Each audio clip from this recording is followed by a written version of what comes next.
Story begins in 2021 in Aberdeen, where my daughter Maddie and our partner were running a fermented food business called the Crafty Pickle. When Maddie told us she was pregnant, we began discussing the possibility of relocating their business to South Wales so that my wife and I could be hands-on grandparents.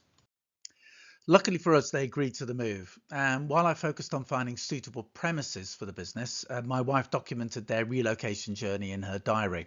And that record eventually became a blog post published on the Crafty Pickle website. Fast forward to 2025, when a researcher from Escape to the Country came across that blog post and got in touch with my daughter. They were looking for a couple who had already relocated to the area where we live and were particularly interested in the family story behind the move. We're lucky to live in a beautiful part of the country, but what really caught their attention was our intergenerational living setup. Maddie and her partner lived next door to us in an adjoining annex, which fitted the programme perfectly. Filming took a few hours and resulted in a 10-minute segment in the final episode.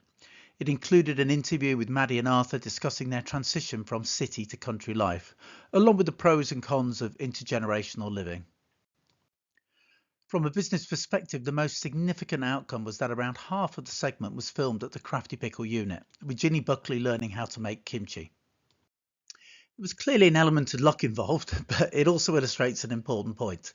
In a world dominated by AI-generated content, real human stories still resonate. A simple blog post explaining the personal reasons behind a 500-mile move not only helped their customers understand why they relocated, but without any deliberate promotion led to broader exposure on the BBC, which of course they put on their website.